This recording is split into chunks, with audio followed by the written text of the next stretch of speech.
Good evening, ladies and gentlemen. We'll just start the meeting now. It's now 6 o'clock. So I'd like to say good evening and welcome to this evening's Cabinet meeting. I will first outline some housekeeping rules. There are no planned fire alarms, so if it does sound, please leave via the emergency exits in a very controlled manner. Can I request that all mobile phones are kept on or silent? Or switched off, silent or switched off. And I will now start with some introductions, starting with myself and moving around. My name is Councillor Jacqueline Alty, Jackie, and I'm Council Leader and responsible for strategy and reform. Good evening, everyone. I'm Aniela Blinsky-Gelder. I'm the Deputy Leader and Cabinet Member for Communities and Housing. Yeah, good evening, everybody. I'm Councillor Matthew Tomlinson.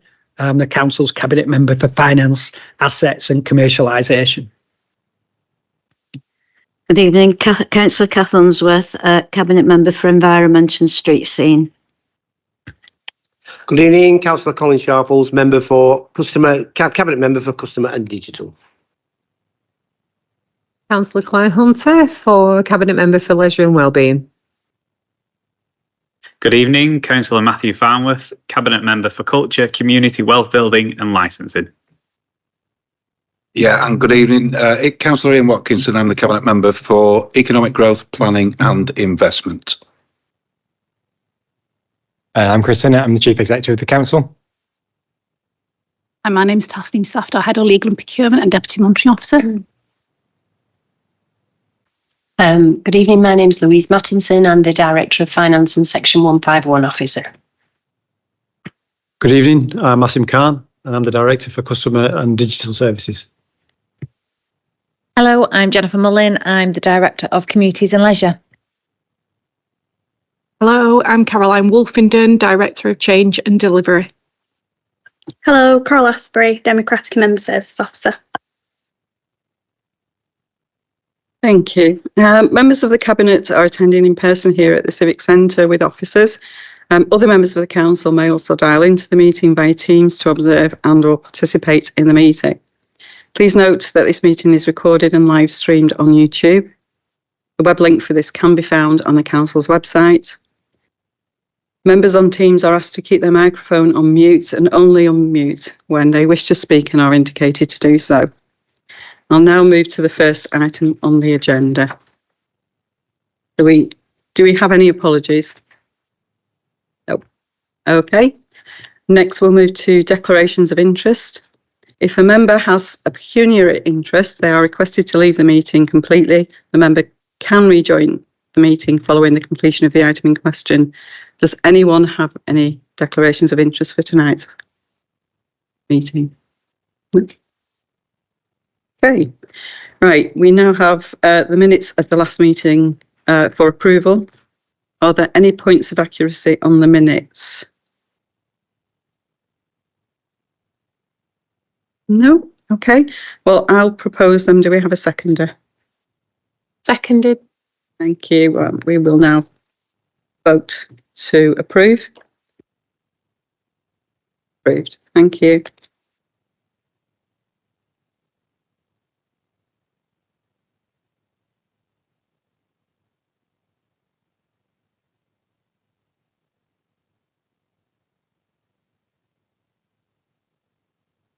Right, well, we're going to move to item 4, which is the Cabinet Forward Plan. Members are advised that this item is accessible via the web link on the agenda, and Democratic Services can provide access to the plan electronically at the meeting if needed. Does anybody on Cabinet have any comments on the Forward Plan? No? Okay. Does anybody, councillors in the room, have any comments on the Forward Plan? Or on Teams? No. Okay, then we'll move straight on to agenda item 5. Thank you. Right, so this is the Q1 performance monitoring report that was presented to scrutiny on Monday. and it records information about how the council is performing in different areas. It indicates high spots and some areas always good opportunities for learning. So I'm not going to go into great detail. Everybody's had the papers. Do any cabinet members wish to discuss anything? I will round up at the end.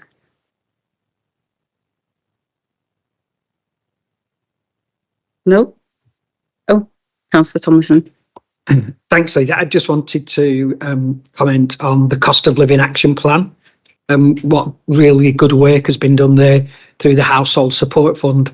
And I think we ought to say how grateful we are to hear this week that the Household Support Fund is going to continue, and what good news that is. And I will be able to use it to support our residents for a further 6 months and then hopefully even longer. Thank you. Noted. Anybody in the room, any councillors in the room that wish to speak? On Teams?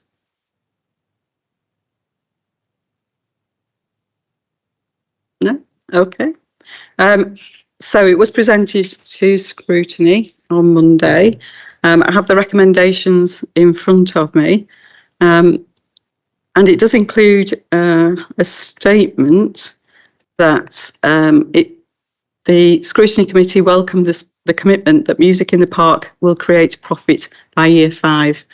That is absolutely the case. I do hope that we can deliver that. It is aspirational, but we are building in the right direction and do intend to do just that. But I will not promise to make up the shortfall if there is one. Having said all that, I'm happy to accept the recommendations. Everybody else? I'll propose. Who's seconding? Seconded. We take a vote on that then. Okay, agreed. Thank you.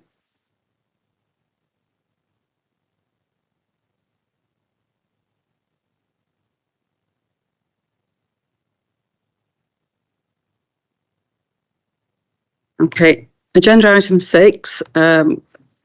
Before the last election, Councillor Foster, as he was then, was approached by one of our councillors, Councillor Emma Stevens, who raised concerns about whether we were addressing the issues of misogyny, whether we actually needed to bring new items in to deal with it, whether we could spot some opportunities. And I'm delighted to say that following Paul's move to Westminster, Emma Foster is now taking this member working group forward. So it is the creation of a misogyny working group. And tonight's report is to seek approval to create a misogyny member working group to better understand and tackle misogyny in the borough and council to promote gender equality. I'm going to invite Councillor Emma Stevens to present a brief statement. Thank you. Hello, can you hear me okay? Yes. Brilliant. So I just wanted to say I am excited and ready to take the misogyny working member group forwards. And I would like to hugely thank the officers at South Ribble Council for all of the support and guidance they have provided. I would like to thank both Councillor Alty and my Vice Chair, Councillor Gleeson, for the understanding they have both shown at how important the serious issue of misogyny is, as well as the dedication they have both shown so far to this group. I am looking forward to the future and seeing you all get involved in one way or another. Thank you. Thanks, Emma. So I'm going to propose that we move forward with this, but does anybody have any comments on Cabinet about the report in the first instance? Matthew Fulcher. Thanks, Chair. I just welcome the creation of the group. I think it's really good that it's going to be cross-party as well. I think that's fundamentally important, that we work forward all together, and I look forward to hearing about the progress from Councillor Stevens. Thank you for that. I do apologise if misnaming you. Okay, are any other cabinet members wishing to contribute? Yeah, you risk it. Okay, any members in the chamber wish to comment on this? Any members on Teams? Okay, so I'm going to propose that we adopt this and that we make movement on this working group, and that Councillor Emma Stevens will be chairing this group and developing it and leading it forward. So I propose that we do this. Seconded.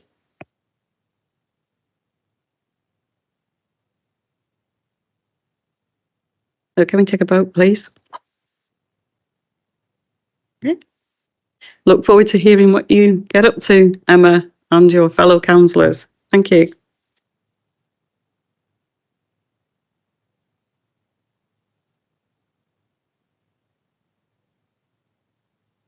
Moving on to item 7, and Councillor Deputy Leader Aniela Belinsky-Gelder will lead on this.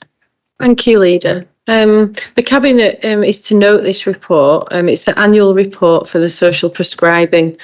This is a service that I'm really proud of, and I think the administration should be really proud of it. The service was introduced in September last year as a new service officer for the council, and update. And this report updates what's been happening. And I think that anyone who reads it can be nothing other than impressed. Actually, I would like to thank Claire Hunter, who's a cabinet member for leisure and wellbeing, because she had a lot of input into this. I've recently become the cabinet member for communities, and also the officers, who I know has taken over 4 years to get this service in place, working with different partners. Things have been changing in the background, and then it's not happened, and then the officers have continued to try their best to keep it on the agenda and to make sure that we end up with a social prescribing service. And I think when you read the impacts, which I'll read out to you now,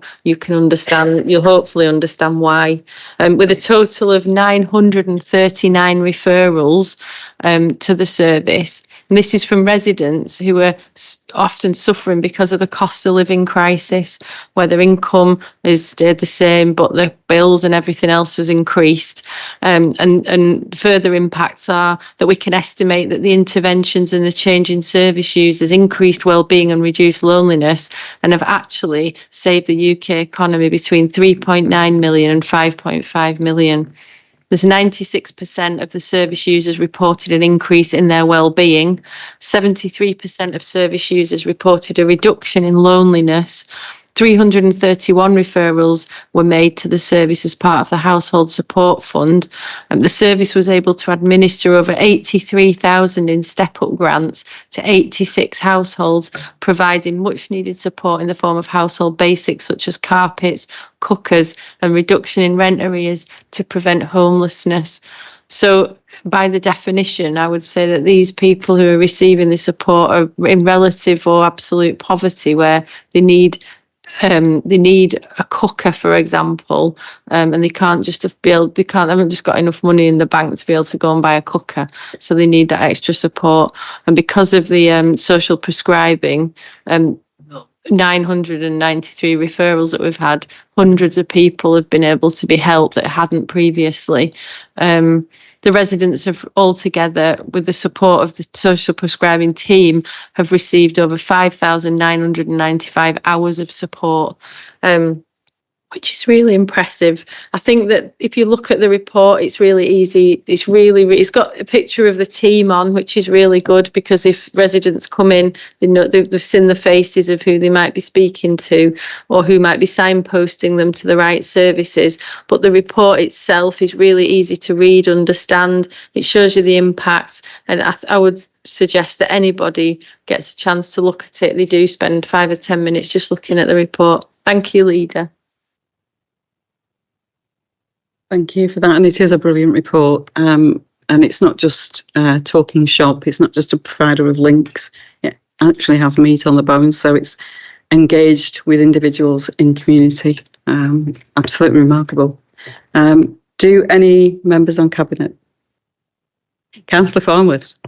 Thank you, Chair. I just want to reiterate what Councillor Belinsky-Gelder has just said. I think the impact of the social prescribing service is understated, and I want to put on record my thanks to the communities team and to the social prescribing team.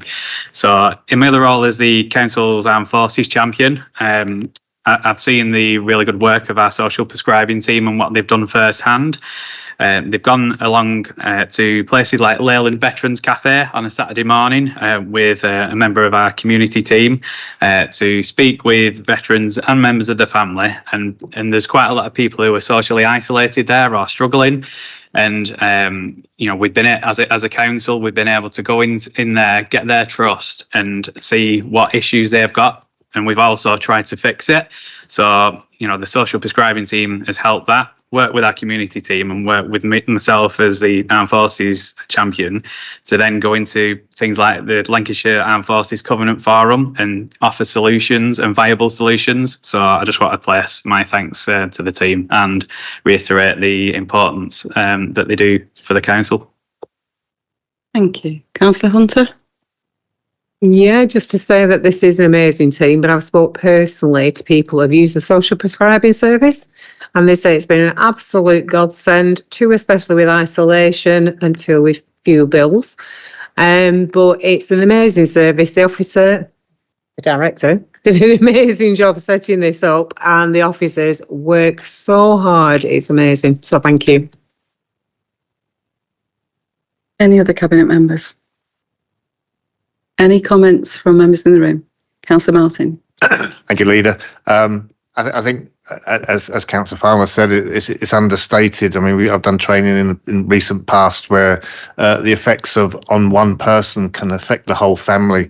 So I think when we say so many people have done that, you need to multiply that by loads, because it's just unbelievable that what happens to people when they're in the doldrums, so to speak, and to have this service made available. So I thank everyone who's been involved in this. I thank the director and her officers for doing it as well. It's for keeping pushing on it, because we've seen it, and no doubt we've all seen the degradation of society when this when people are having troubles. So to be able to have a lift out of that has got to be a good thing. So you should all get medals.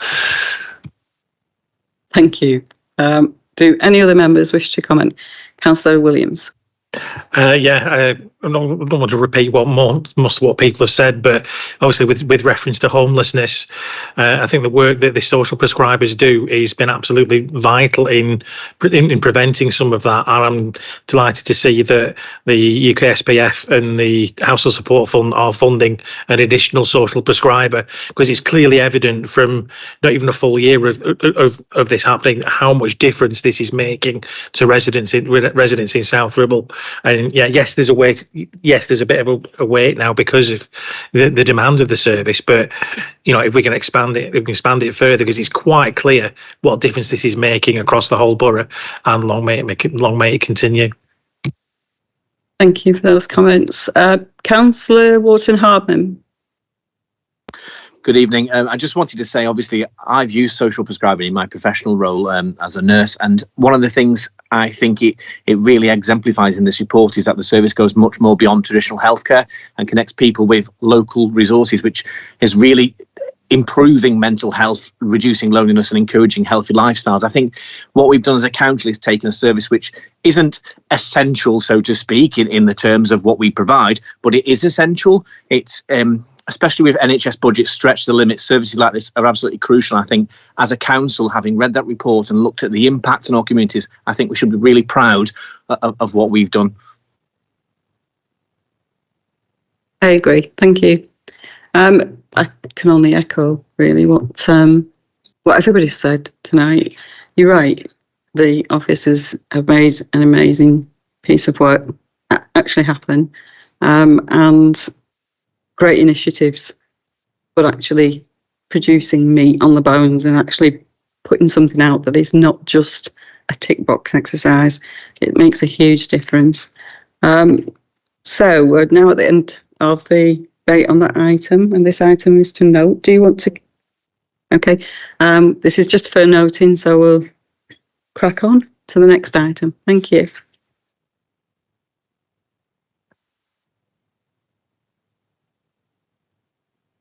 And the next item is Councillor Matthew Tomlinson's. Thank you. Thank you, Leader. This is the capital programme and balance sheet monitoring report for Q1, which ended on the 31st of July. And Cabinet is asked to approve the revised capital programme in Appendix A, to note the variations and to note the position of the balance sheet monitoring section of the report. So with the usual caveats, this is Q1. So some of the differences can be a little exaggerated. People will remember last year at Q1, some of the predictions for the year ending were quite startling. And through successful management throughout the year, we were able to bring many of those things back onto line. But at the moment, we are suggesting that we are likely to be behind on some of our capital projects in terms of delivering them on time. I would give members the reassurance that these will be delivered and the money will be spent, but it just may not be spent as quickly as we originally hoped. Some of the variations are itemised on page 61, with some explanation given in the text on 62 and 63. An interesting point that was brought up at scrutiny on Monday was that actually if you're behind on delivering your capital programme, sometimes it means you keep more money in the bank, money that you thought you would have already spent by now. And with interest rates being so high, having money in the bank has actually been beneficial to our balance sheet. And you'll see later on in the revenue report that we are forecasting generating significantly greater amounts of interest on our investments than we originally thought we might. But that being the case, as I say, all the variations are there and then itemised and explained. But if anybody has any specific questions, I'll do my best to answer them. Thanks for that. Just to indicate that there is an updated version of this report to be found in the supplementary agenda. So does anybody on Cabinet have any questions? No? Okay.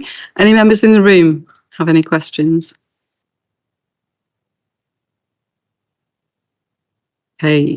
On Teams, I can see Councillor Wharton Harbin's hand still raised. Is that a legacy one? Or? I'm sorry.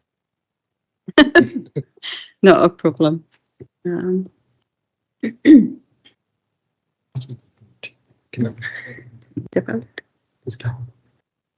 Okay, this is for noting, despite its wording earlier up. Councillor Tomlinson? I think it's approved.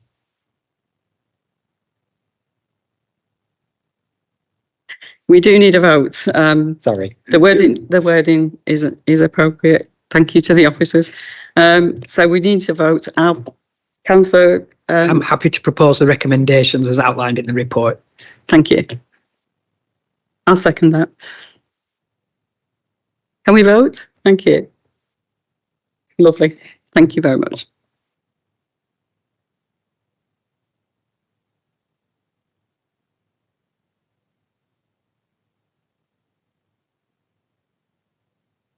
And Councillor Tomlinson, it's over to you again.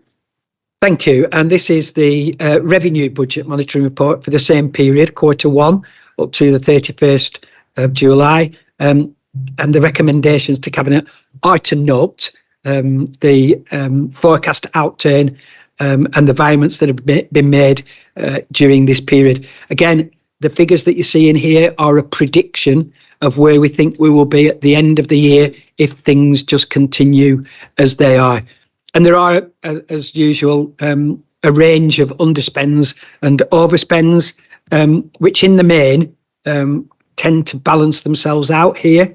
One of the highlights, I think, on homelessness, we've made really good progress. So we did put extra money into the budget and I'm really pleased to say that at this stage it doesn't look like we'll need all the extra money we put into the budget because of the work that we've done. The situation is improving somewhat. But overall, really pleasing to see that we are forecasting an underspend of £0.648 million at the end of the year, which seems hugely significant on a budget of around 16 million. But really important to say that of that, nearly £500,000 is forecast extra interest on the money that we've got in the bank. Interest rates remain stubbornly high, which is tough if you've got a mortgage or a business loan. But if you're like us and you've got money in the bank, it's a bit of a positive. So there is more money coming in from our investments to support the council tax. And if this continues, by the end of the year, we'll have approaching £6 million in the general reserve when council says we should have 4 million. So it may be a conversation we want to have later in the year about what we do with the money that's in the general reserve. But I just flagged that up early. It's not a conversation for tonight, but it is, on the whole, a very healthy and robust financial position looking forward. So I'm happy to bring this report to council, and it is for Cabinet to note. Given that you've just told everybody you don't want to discuss that, would any members on Cabinet like to discuss it? In the room? On Teams? No, thank you. Okay, it is for noting, so we'll now move on. Thank you.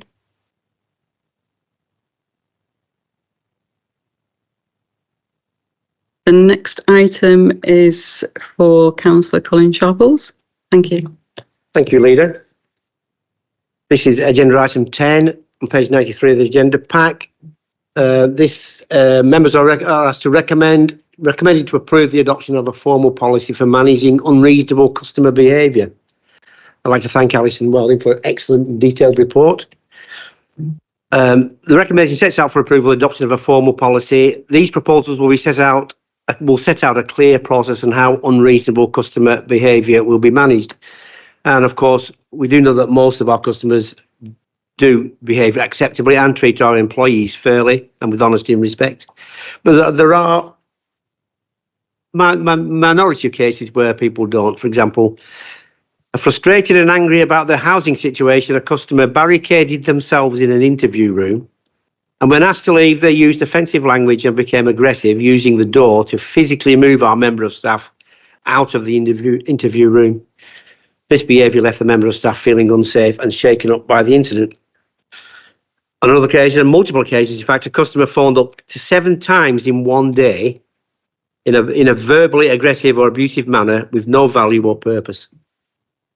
As well as leaving members of staff distressed, this persistent behaviour also caused a delay for other customers accessing our services. Another one, after being told that we were unable to provide emergency accommodation, a customer became violent and aggressive, kicking over boxes and chairs in the reception area and banging on desks before hurling a chair across the room. Staff left the public area to the safety of the contact centre, then called the police. And this behaviour left several members of staff feeling unsafe and distressed. Obviously very difficult.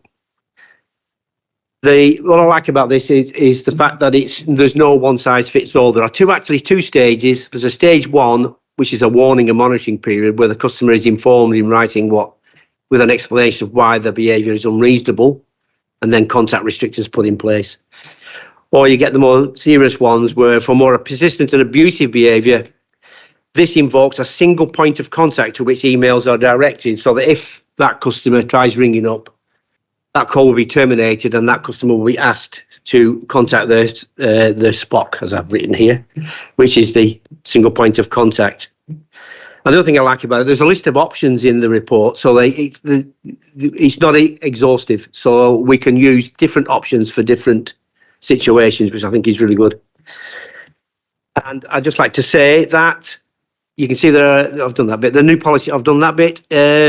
What else have I got to say? I'll ask Cabinet to accept the recommendations, items 2 and 3 of the report. I'm happy to answer questions or pass them on. Thank you for that. I like the the amount of responsiveness there is in this, as opposed to reactive. People, when they attend at the Civic Centre, are often under great pressure, and sometimes people can manage it, sometimes they can't, but that doesn't mean that it's acceptable and that our officers should suffer. So I really like the responsive nature of it. Do any other Cabinet members wish to comment on this? Councillor Tomlinson? Thanks, Leader. I'm really supportive of this, whilst feeling a bit sad that we have to have it, really. I used to own a retail business, and I know what customers can be like, and whilst 99.9% of them are a joy, there's a tiny amount that can cause real problems for people. I'm also a member of the Cooperative Party, and they're having a big drive at the moment on retail staff safety.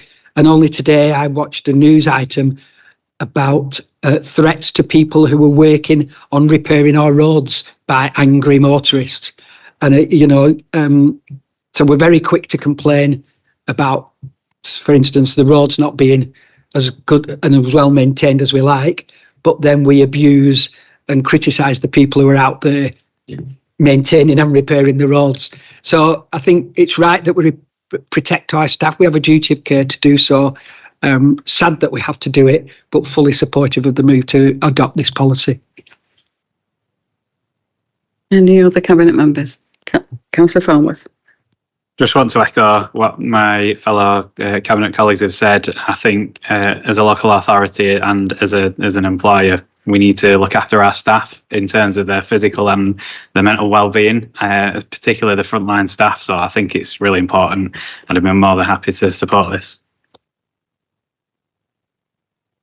Thank you for that. Councillor Wharton-Hardman. Thank you. I wanted once again to acknowledge the staff members whose experience we've just heard as examples. No one should have to face unacceptable behaviour whilst doing their job, and our staff do a wonderful job in serving our community. And it is quite sad and troubling that we're hearing experiences like this. And I do hope, and I'm sure they have received the support from the authority following those incidences. It is, as Councillor Tomlinson said, a very sad reflection on our society that we have to implement policies like this, but I think it's really important and really good that we're actually protecting our staff and ensuring swift action against anyone who provides abusive behaviour or effectively attacks our staff. So I am saddened, but really pleased that this is coming forward. Any other comments? No. So, Councillor Sharples, you proposed that we accept this. I would like to second it. Can we have a show of hands, please? Okay, thank you. Carried.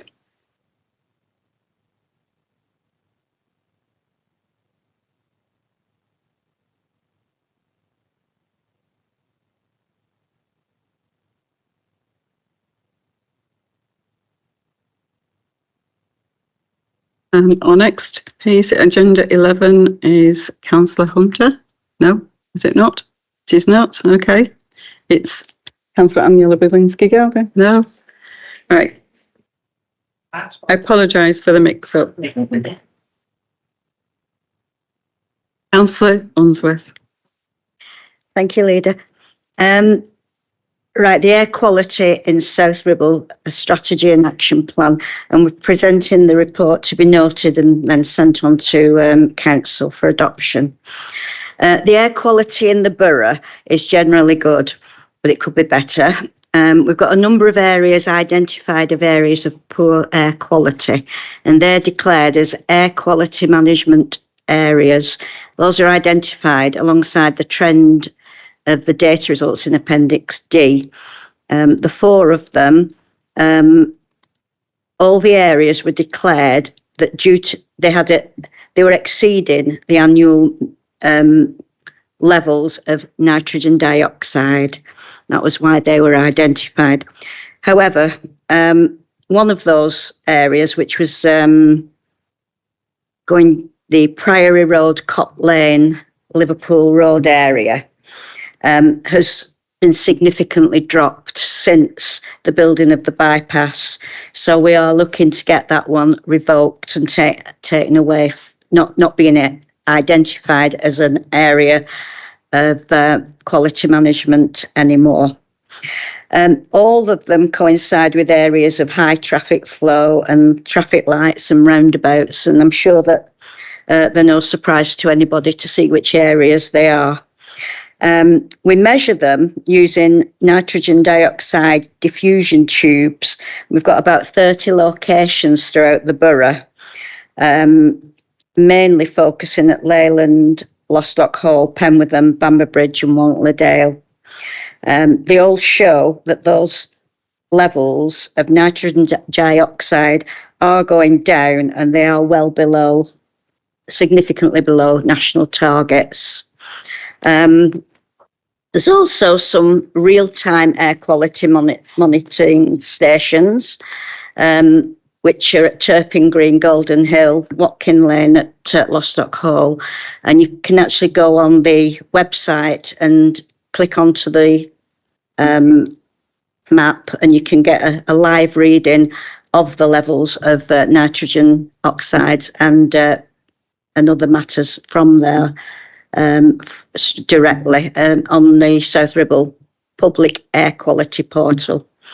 In due course, we're hoping that all the air quality management areas can be revoked, because it's as long as the expected trend continues, and we're just asking Cabinet to note the report so it can present it to Council for adoption. Thank you. Thank you for that. Do any Cabinet members wish to contribute? Councillor Watkinson. Thanks very much for that, Leader, and thanks for the introduction, Councillor Unsworth, who's been really modest about this this plan and strategy that's been put together by the officers. It makes reference in there to several projects that have been underway throughout the period of the project at 2018 to 2023, and it does make reference to improving indoor air quality in there. And what could have featured, if the writers of the report hadn't been so modest, were the efforts that were made above and beyond during the worst periods of COVID. So the council did invest in air cleaning units. A couple of them are in this room in the chamber. We invested in the units to run in Gateway and also in the call centre. So really pleased about that. I know that's part of the action plan moving forward. So applaud that and look forward to helping that become embedded. Thank you. Thank you for that. Anyone in the room wish to contribute? Councillor Martin. Thank you, Leader, and thank you, Councillor Unsworth, for your report. Air pollution is very significant in some areas. Unfortunately, we don't suffer it so much. I mean, obviously, you've got to look back at the young person who died in London, Ella, of air pollution, or the effects of air pollution. While it's good that air pollution is going down, there's other things you need to look at when we do this, because obviously the cost of living and cost of fuel has increased, and people are looking for alternative sources of heat, generally burning wood, and that's slowly becoming a predominant polluter. And if you don't have the correct burner, you could be putting particles of 10 and 2.5 into the atmosphere. The other thing we need to think about is obviously we currently have an issue around the A582 and the works around Leyland Road as well. So while we're happy that the air pollution is going down in the designated areas that's being monitored, there may be other emerging areas that we need to think about. And although sort of there's not so many close residents, what you find is most of the people who suffer from air pollution tend to be some of the poorest of our residents. And you take, for instance, when they wanted to put an incinerator near Red Scar, I mean, it's near Gamel, which is a large sort of like poorer area. And if you look at where other incinerators have gone, they're also very close to poorer areas. You won't see them in Longridge or anywhere like that, unless it's a poor part of Longridge. So while it's good news that we are looking and maybe losing some of our requirements to do this, we do still need to petition those who look to increase it by their actions and their plans without thought. Thank you. Thank you for that. Are any other members wishing to speak on this matter? Councillor Unsworth? I'm really sorry. I did forget to read a full page of my notes, which puts it more into context. I don't know whether you want me to add. I'm sorry, I turned over and missed it. The strategy has been written to complement the existing climate emergency and biodiversity strategies. And the plan is to look how we can effectively tackle air quality. I'll cut some of it out, but we do have to produce this as part of our statutory duties that's required by DEFRA. So sorry, that was quite important and I didn't add that. And these are the actions in the action plan that we're proposing to take between 24 and 29. It is one of the biggest risks to public health: heart disease, lung cancer, respiratory disease, and there's emerging evidence of links to diabetes, dementia, birth outcomes, poor organ development, and it does particularly affect the most vulnerable in society. And the key actions are on page 5 of the report, and I'm really sorry I missed that all out before, so apologies. It's not a problem. We'd just like to say that this is not for noting, it's to take to council for adoption. So Councillor Unsworth, are you happy to propose? And I'll second. So are we okay to take a vote?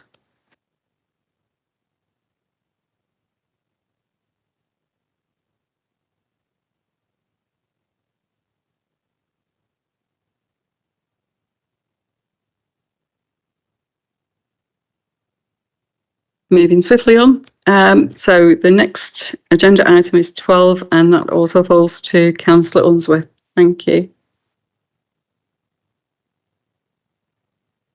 Thank you. This is a new policy. We haven't had a water safety policy before, and we thank the officers for producing this.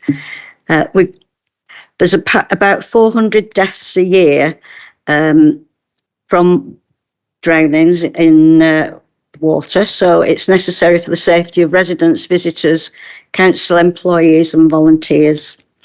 The introduction of the policy states that it outlines the council's approach to managing foreseeable risks and enabling, as far as reasonably practicable, the safety of council-owned open water bodies.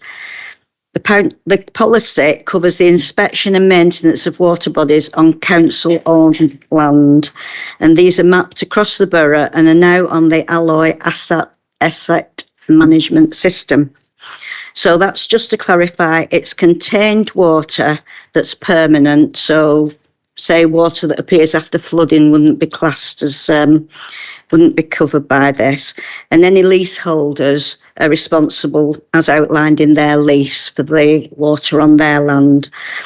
So the aim is to reduce the risks by being proactive, to identify and manage risks and avoid possible accidents, and to have fewer accidents by targeting risk management in potential accident locations, such as displaying hazard warning signs, public rescue equipment, and some sort of consistency so that there's clarity for all the officers involved in water safety.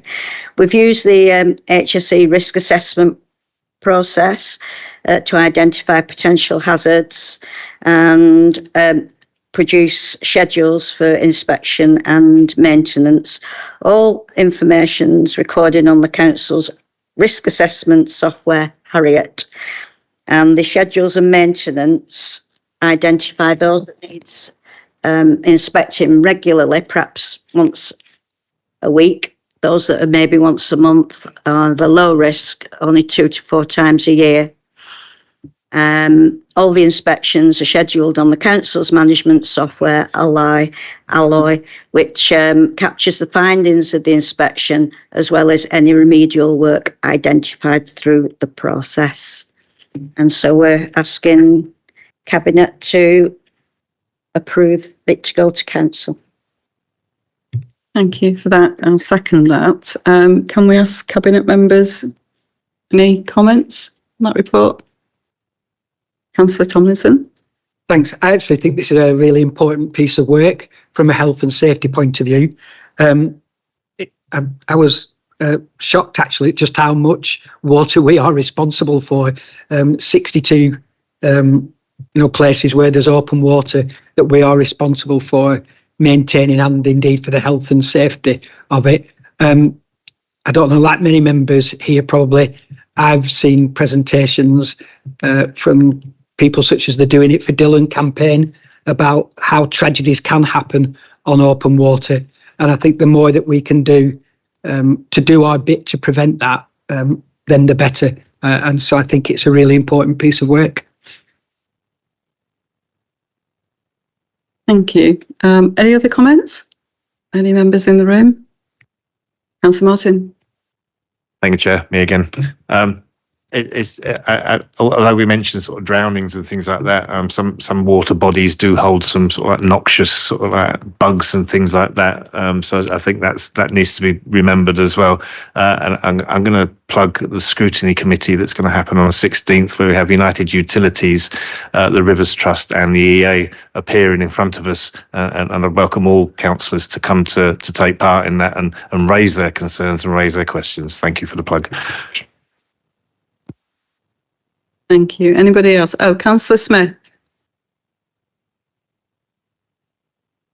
Thank you, Chairman. That just took me a while to find my button to press, but I agree. It is an important policy. We've been looking forward to this for some while, I have to say, and we do have particular issues which are identified in the report itself, and I look forward to meeting with the officers and hopefully working with the officers to for some remedial work on an important one, which is at Hutton Village Hall. It is one for weekly inspections, but there's a lot of children that play in that area. It's part of the park and the village hall itself. There's some schools that actually pass it and use the area, so there's some significant danger in that particular pool, and makes it more significant in the fact that that area, and I know the officers have looked at this, but it is jointly owned by South Ribble Council, Borough Council, and an owner that whose land adjoins it. So that it's been a difficult one, and we look forward to making some progress with that. Thank you, Chairman.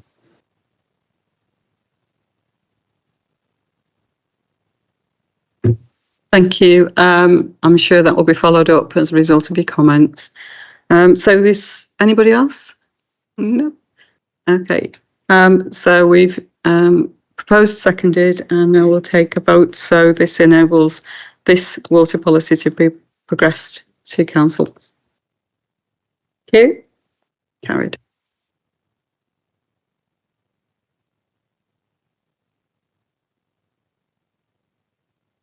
Next, we have Councillor Farnworth. Thank you.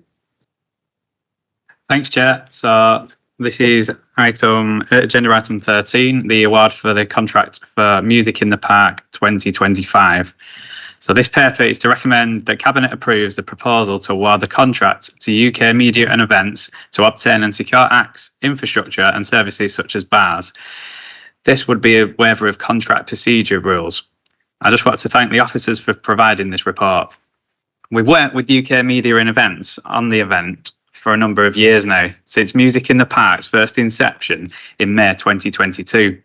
They've helped us grow the event year on year and have a good understanding of what's needed to run and manage the differing elements of the event in order to make it a success. Big events such as this need a significant amount of planning to ensure that things like music acts and suppliers are booked. This is essential if we're going to attract visitor numbers. We need to be able to promote the event and to ensure good ticket sales.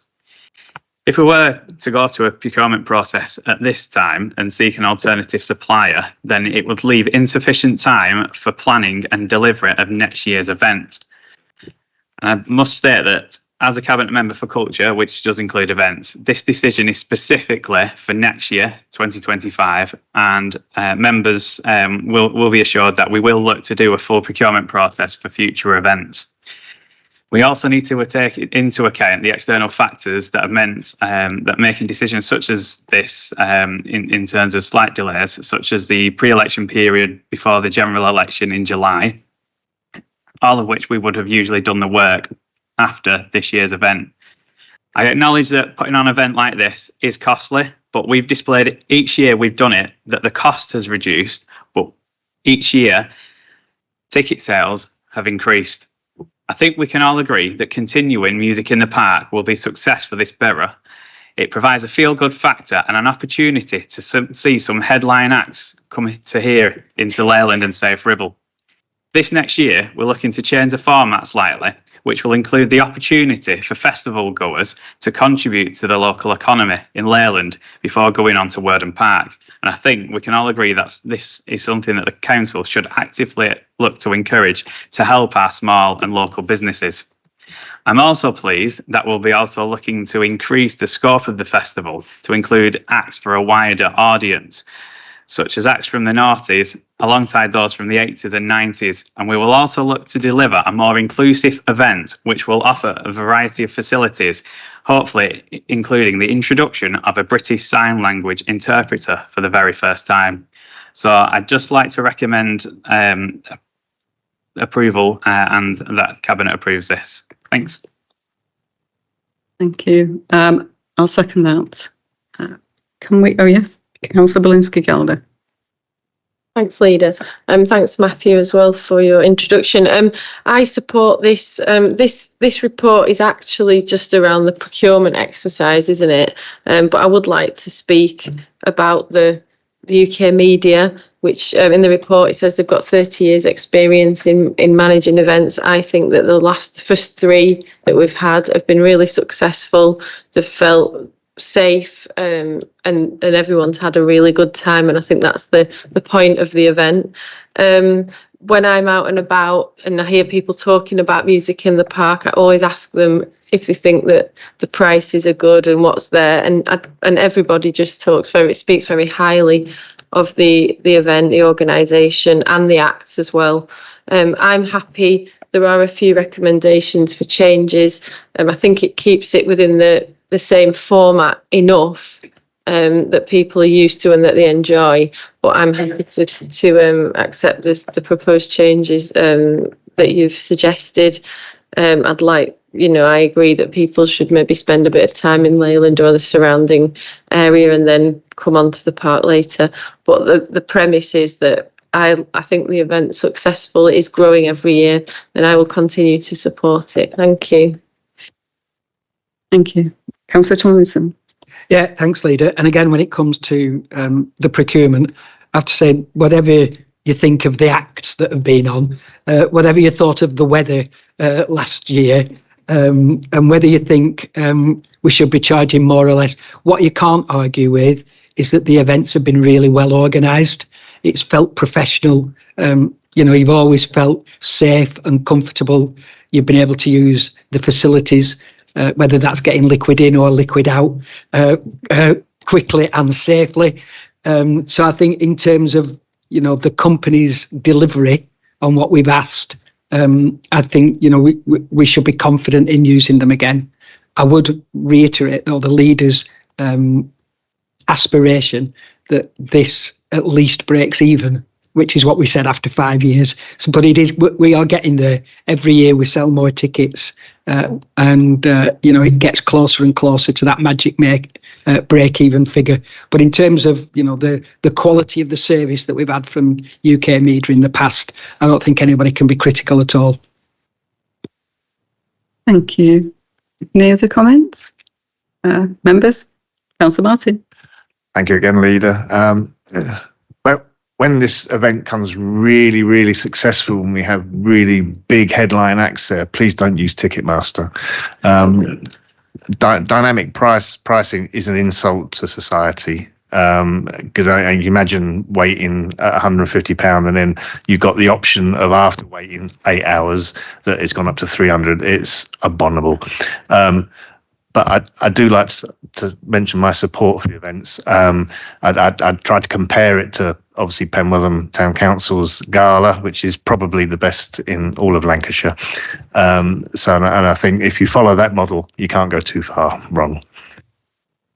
Thank you for that. Do we have anybody on Teams wishing to contribute?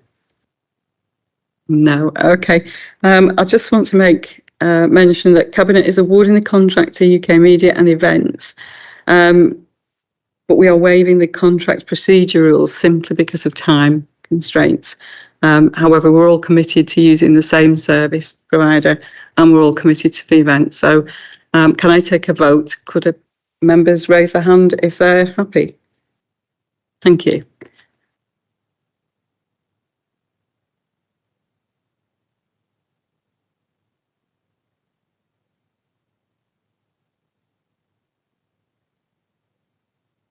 Okay, so now we come to item 14, which is unfortunately exclusion of press and public for security reasons, confidentiality, and contract sensitivity. So I'm going to ask Cabinet members now. I'm going to propose that we exclude press and public. Do I have a seconder? Seconded. Okay, can we take a vote now? Thank you. And that's agreed.